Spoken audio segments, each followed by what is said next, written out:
नमस्कार, मैं हूं मनमीत और क्राइम रिपोर्टर के इस नए एपिसोड में आप सभी का स्वागत है। क्राइम रिपोर्टर सीरीज के पहले एपिसोड में मैंने आप लोगों को कैलाशव देवी और उसके 11 सदस्य परिवार की सामूहिक आत्महत्या की कहानी सुनाई थी। एक ऐसा सामूहिक आत्महत्याकांड जिसकी गुत्थी आज तक ही एक रहस्य बनी हुई है। क्राइम रिपोर्टर के इस दूसरे एपिसोड में मैं आपको देहरादून का अनुपमा गुलाटी हत्याकांड की कहानी परत दर परत सुनाऊंगा और विस्तार से सुनाऊंगा। आपको याद ही होगा, अनुपमा गुलाटी हत्याकांड देहरादून में 2010 में हुआ था और इसी माह यानी कि अक्टूबर माह में ही हुआ था। उसमें उसके पति राजेश ने अनुपमा की हत्या करने के बाद उसके शरीर के 72 टुकड़े किए थे और उसे डीप फ्रीजर में भर दिया था। डीप फ्रीजर में भरने के बाद वो हर दिन उसके कुछ टुकड़े निकालता था और शहर में कहीं ना कहीं उनको फेंक आता था। वो अपने मंसूबों में कामयाब होने ही वाला था कि एक छोटी सी गलती ने उसका भांडा फोड़ दिया। लिहाजा वो पकड़ा गया और आज वो जेल में उम्र कैद की सज़ा काट रहा है। इस घटना को मैंने ये जब घटना हुई थी और इसके बाद जो उसका ट्रायल हुआ था और पुलिस जांच हुई थी, इसको मैंने बड़ी नज़दीक से देखा था, क्योंकि उस वक्त मैं देहरादून में ही एक अखबार में क्राइम रिपोर्टिंग करता था। तो मैं आपको ये पूरी घटना परत दर परत विस्तार से, और बहुत सारी ऐसी बातें हैं जो उस समय बाहर नहीं आ पाई थी, तो मैं आपको इसमें विस्तार से बताऊँगा। अनुपमा गुलाटी हत्याकांड की कहानी सुनाने से पहले मैं आप लोगों को एक और कहानी सुनाना चाहता हूं, जो आज से 30 साल पुरानी कहानी है। 1992 में यह घटना घटित हुई थी और ये इतनी बड़ी घटना थी कि इसको आप अनुपमा गुलाटी हत्याकांड से भी ज़्यादा, जो अनुपमा गुलाटी हत्याकांड तो खुद अपने आप में इतना विभत्स था, लेकिन ये जो घटना हुई थी ये उससे भी ज़्यादा विभत्स था। उस समय भी ये जो घटना हुई थी भारत के मीडिया में काफ़ी दिनों तक, हालांकि उस समय कम अखबार होते थे और लेकिन उस समय की जो क्राइम मैगजीन्स होती थी और जो राष्ट्रीय अखबार थे, उसमें ये काफ़ी दिनों तक छाई रही थी। टिहरी जिले में एक ब्लॉक पड़ता है बरियारगढ़। बरियारगढ़ में एक छोटा सा गांव है शेरवाड़ी। शेरवाड़ी गांव में एक परिवार रहता था और उस परिवार के एक युवा सदस्य की शादी घर वालों ने तय कर दी थी। जो वो युवा सदस्य था उसका नाम विक्रम सिंह पुंडीर था और वो पुरानी टिहरी शहर अब डूब चुका है, तो उस शहर में एक बैंक का कर्मचारी था और उसकी शादी जिससे तय हुई थी वो शेरवाड़ी गांव के बगल में ही एक दूसरा गांव था गवाड़। वहाँ रहने वाली एक लड़की सुषमा से हुआ था। सुषमा अपने माँ बाप की इकलौती लड़की थी, उसका कोई भाई कोई बहन नहीं था, इकलौती वो सहारा थी अपने घर वालों की। सुषमा और विक्रम की वैसे तो अरेंज मैरिज थी, घर वालों की राजामंदी या उससे शादी थी, लेकिन ये दोनों एक दूसरे को बचपन से जानते थे।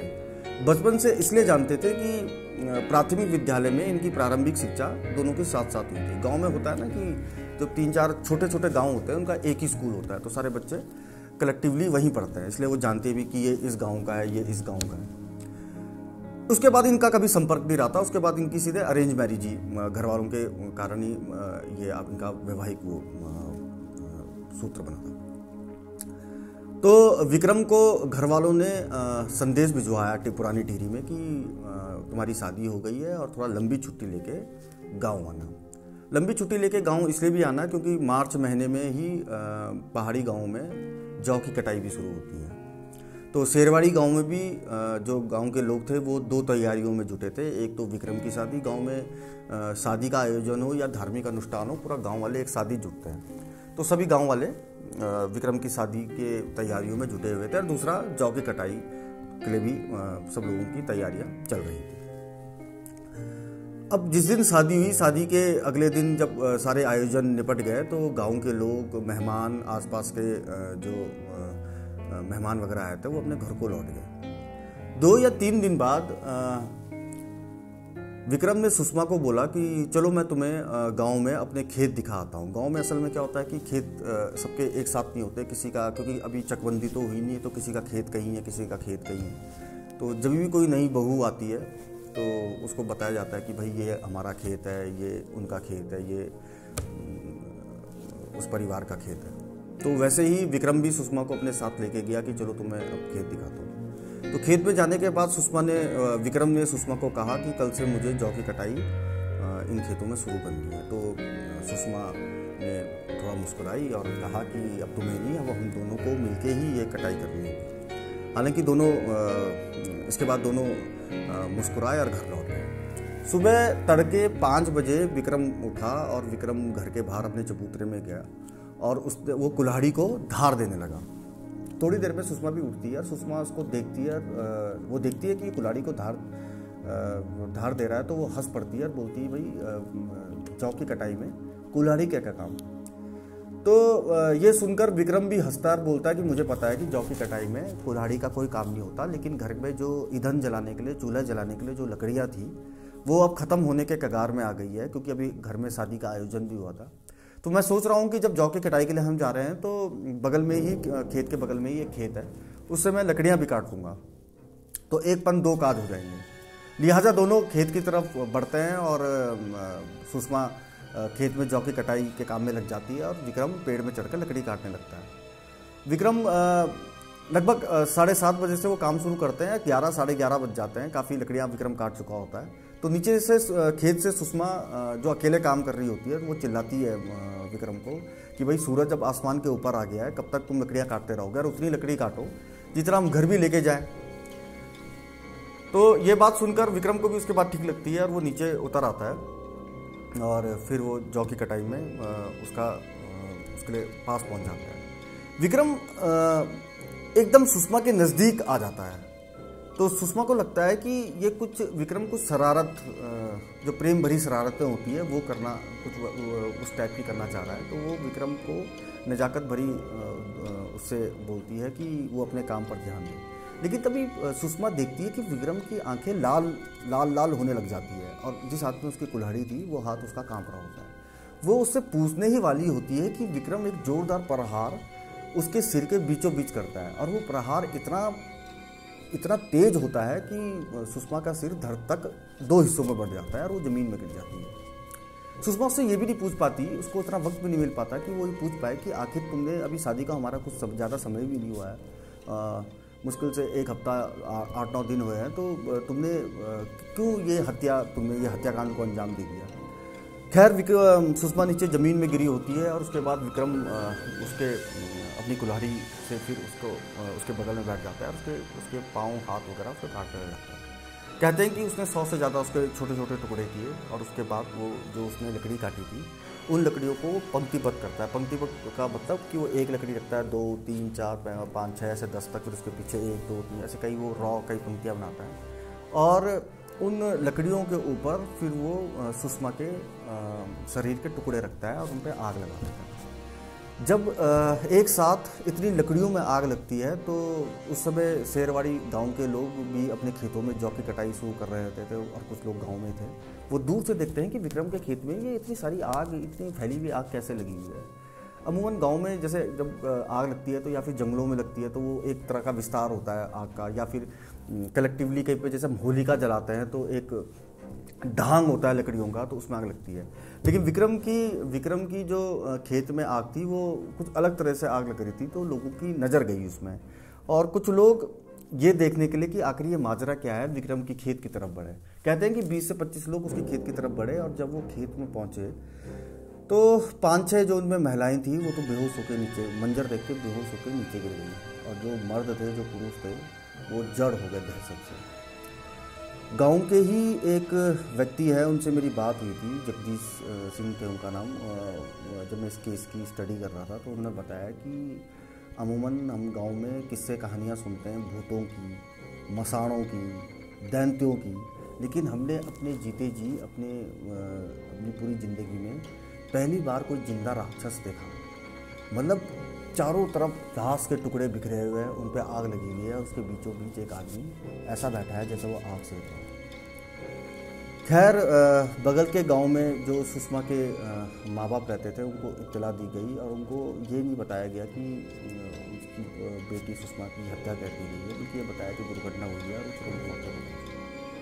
जब सुषमा के माँ बाप मौके में पहुंचे तो सुषमा की माँ ने जो मंजर देखा उससे वो बेहोश हो गई।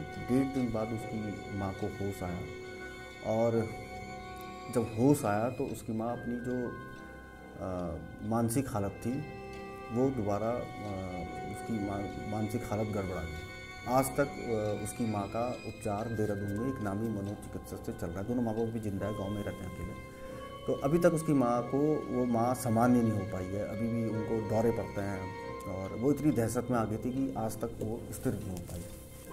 खैर, बहरहाल सूचना पाकर मौके पर पुलिस पहुंची और राजेश को, विक्रम को लेके अपने साथ चले गई। बाद में टिहरी न्यायालय में इसका बात चला। ये बात तब की है जब पुरानी टिहरी से नई टिहरी तमाम विभाग, स्कूल वगैरह शिफ्ट किए जा रहे थे। पुरानी टिहरी डूबने के कगार में था, तो नई टिहरी जेल में विक्रम को रखा गया और नई टिहरी जेल के सबसे पहले कैदियों में विक्रम भी एक था।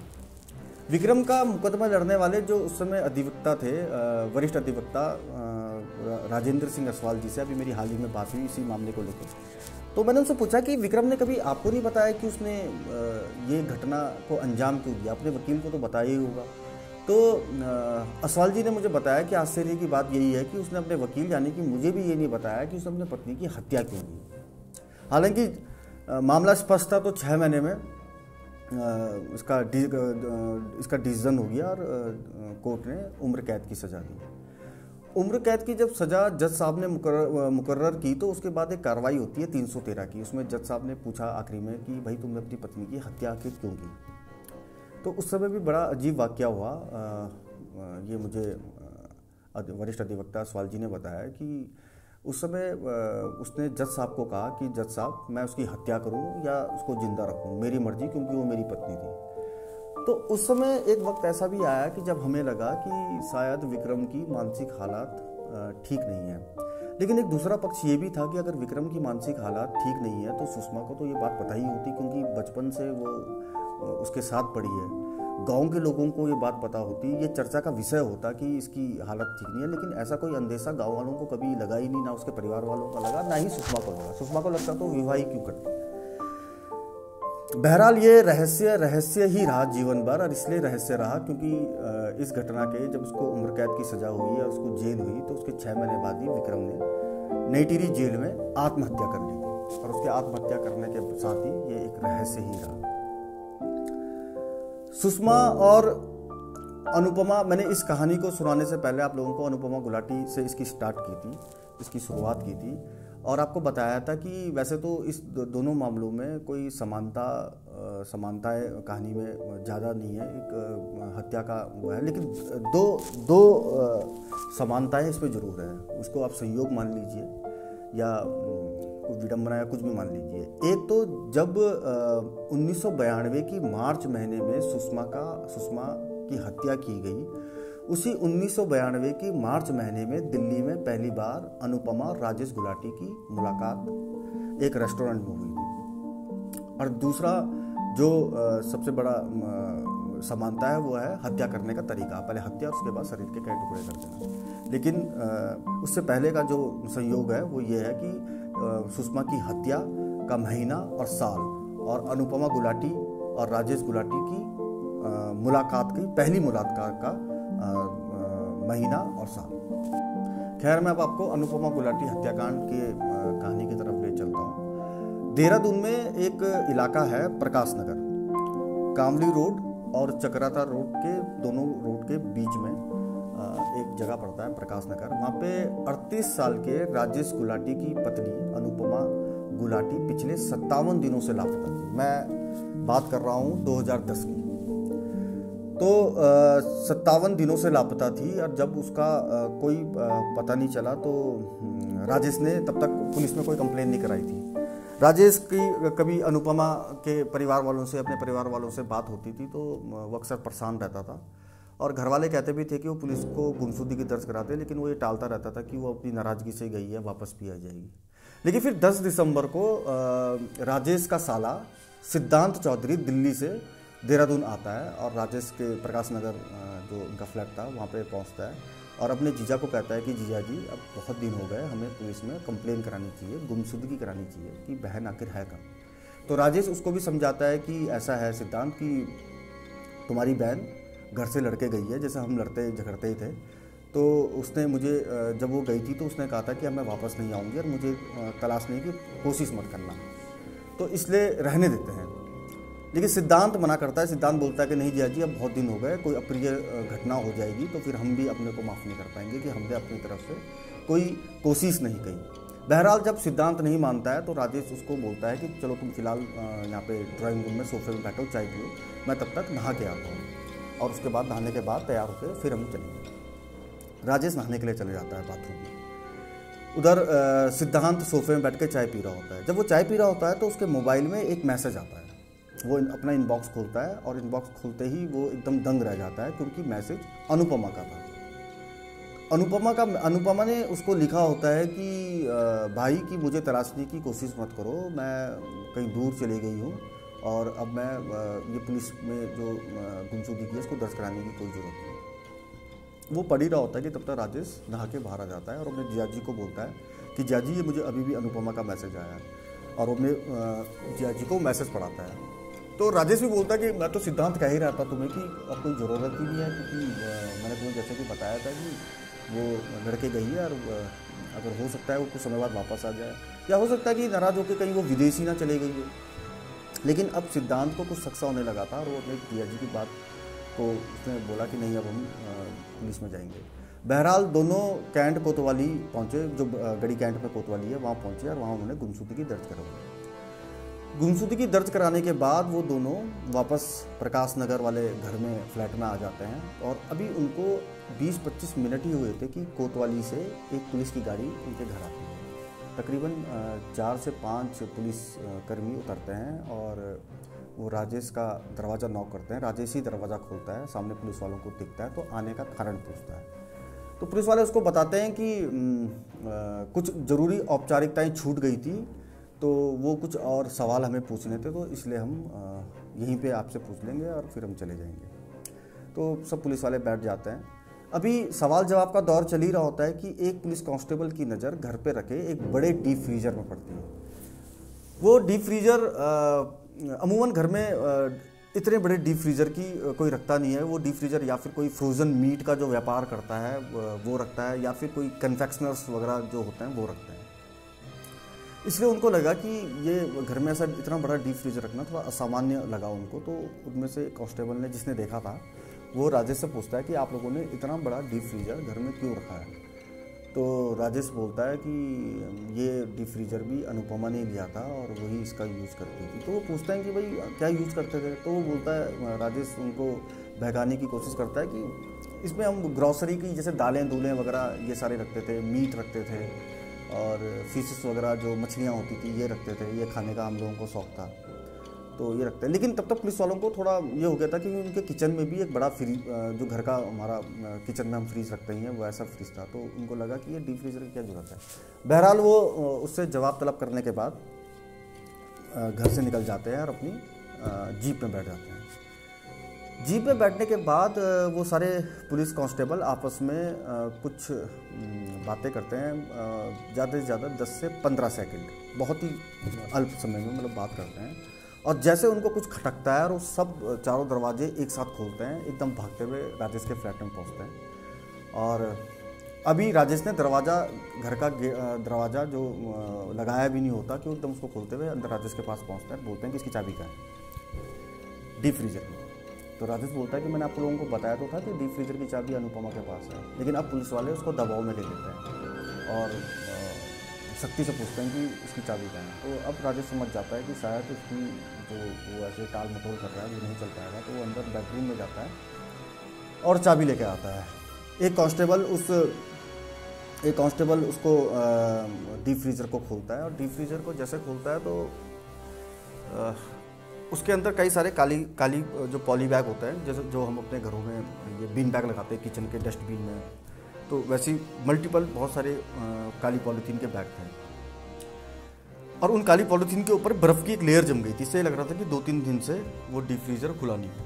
तो वो कांस्टेबल एक काली पॉलीथीन निकालता है, उसका जो रबर बैंड था उसको खोलता है और उसको उल्टा करके मीट को नीचे गिराता है जमीन में। तो उस मीट में वो मीट बिल्कुल सख्त हो गया था और उसके ऊपर एक सफ़ेद वाइट लेयर बर्फ़ की जो होती है वो जमी हुई थी। तो वो पूछता है कि ये क्या है। तो राजेश बोलता है ये मीट है। तो खैर वो दूसरा पैकेट निकालता है, उसको भी उल्टा करता है, तो उसमें भी ऐसी एक सख्त मीट का टुकड़ा और सफ़ेद बर्फ़ की वो होती है। ऐसा करते हुए वो तीसरा निकालता है। तीसरे निकालते हुए पुलिस वाला पूछता भी कि भाई कितनी मीट खाते हो आप लोग। कि मीट भरी है क्या इसमें? तो वो बोलता है कि हाँ हम ज़्यादा मीट खाते हैं, हमें शौक है मीट खाने का, तो इसलिए वो है। पुलिस वाला फिर चौथा पैकेट निकालता है और उसको भी उल्टा करता है, लेकिन वो जो चौथा पैकेट था वो थोड़ा संदिग्ध सा लगता है, वो मीट का टुकड़ा। लिहाजा पुलिस वाला उसको बाहर लेके जाता है, धूप में उसको रख देता है। बमुश्किल 10 से 15 मिनट उसकी ऊपर की लेयर, बर्फ़ की लेयर धूप से पिघलती है। तो उसके बाद जो मीट पुलिस वालों को दिखता है या सिद्धांत को दिखता है, वो उनके पाँव के नीचे से ज़मीन खिसक जाती है, क्योंकि वो किसी इंसान की हुई है। अब पुलिस वालों को लग जाता है कि डीप फ्रीजर में ही अनुपम है। वो एक एक करके सारे बैग निकालते हैं, टोटल 35 बैग होते हैं। 35 बैग से वैसे ज़्यादा बैग थे, क्योंकि कुछ बैग वो पहले राजेश ठिकाने लगा चुका था, फेंक चुका था। फिर राजेश ज़मीन में बैठ जाता है और दहाड़े मार मार कर रोने लगता है।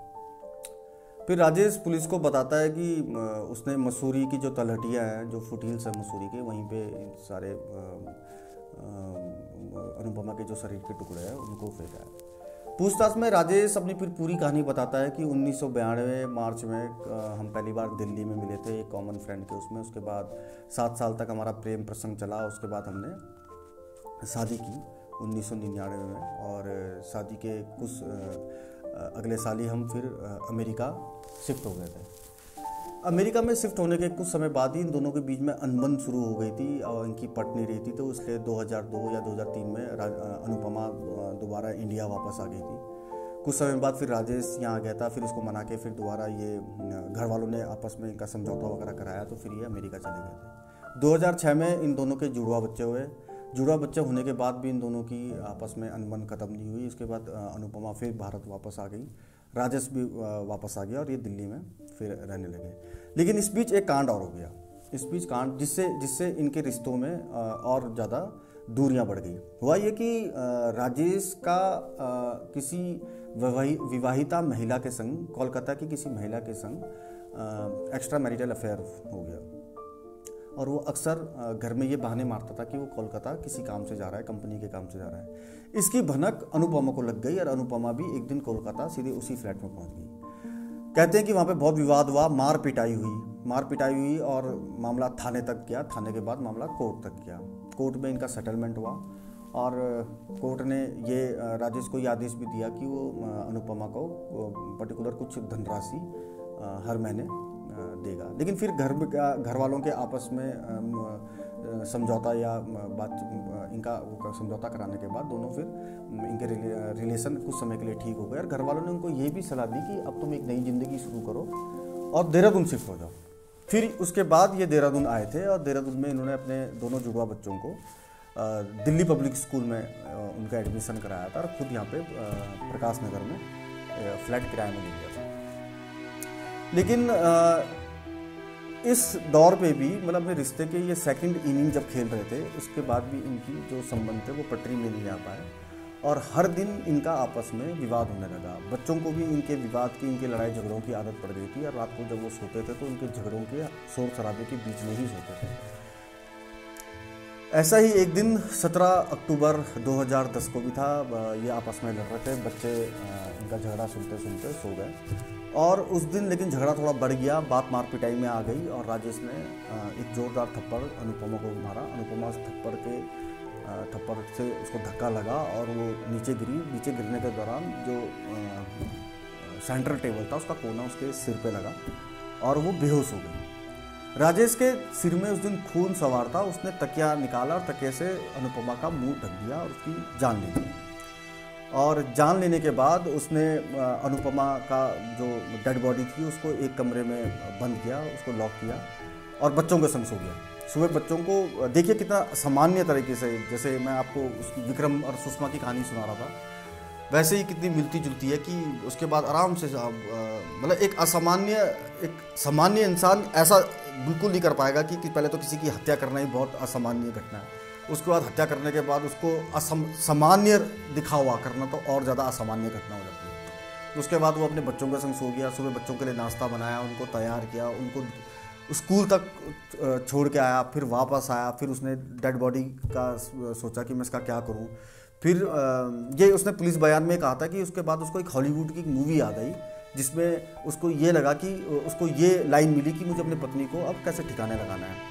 तो वो फिर वो बाजार गया, एक बड़ा डीप फ्रीज़र लेके आया। डीप फ्रीज़र उसको घर में डिलीवर किया गया। वहाँ फिर उसने अपनी पत्नी की डेड बॉडी उसके अंदर डाली। डेड बॉडी डालने के एक दो दिन बाद से ही वो उसकी लाशें काटने लग गया था। लेकिन 2-3 दिन बाद क्या हुआ कि डीप फ्रीज़र में बॉडी कड़कड़ी और बिल्कुल कठोर हो गई। फिर वो बाजार गया, वहाँ से आरी लाया, फिर उसके बाद वो हथौड़ी लाया। वो मल्टीपल औजार ला के उसने घर में जमा कर दिया। और उसके बाद जब रात को बच्चे सो जाते थे, वो उसकी बॉडी को रात को काटता था और काली बैग पॉलीथीन में पैक करके रखता था। अगले दिन सामान्य बच्चों को सुबह छोड़ना, अपनी बाजार जाना, ये करना।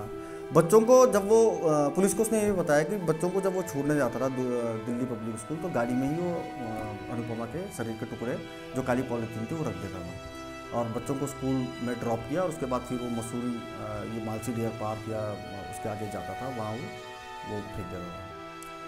एक बार तो मुझे भी याद है, जब मैं आपको बताया था कि मैं उसमें क्राइम रिपोर्टर हुआ करता था अखबारों में, तो मालसी डियर पार्क के सामने जो पुल पड़ता है, वहाँ पे पुलिस ने उसकी निशानदेही में कुछ हथेली या ऐसा कुछ उसका पुलिस ने रिकवर किया था। तो उस वक्त मैं भी वहाँ पे मौजूद था। बहरहाल 1.5 महीने तक, लगभग 57 दिनों तक अनुपमा, उसके बच्चे और राजेश एक ही घर में रहे। अनुपमा जिस हालात में रही, खैर वो तो मतलब बयां करना बहुत ही खौफजदा और खौफनाक बात है। बच्चों को पता ही नहीं चला 57 दिनों तक कि उनकी माँ इस घर में ही डीप फ्रीजर के अंदर बंद है। और राजेश इतना शातिर था कि जब बच्चे पूछते थे कि मम्मी वापस कब आएगी, तो वो अनुपमा के मोबाइल से ही अपने फ़ोन में मैसेज करता था और बच्चों को दिखाता था, देखो कि तुम्हारी मम्मी ने मैसेज किया है कि वो जल्दी आ जाएगी, मैं अपने बच्चों से प्यार करती हूँ, मैं जल्दी आ जाएगी। खैर, इस घटना के गिरफ्तारी के 7 साल बाद अनुपमा राजेश को कोर्ट ने उम्र कैद की सज़ा दी और उसको rare of the rare case माना। और अब अनुपमा और राजेश के जो बच्चे हैं वो नाना नानी की कस्टडी में दिल्ली में, तो खैर वो बड़े हो गए होंगे क्योंकि उस समय उनकी 7-8 साल की उम्र थी और घटना को 12 साल भी हो गए।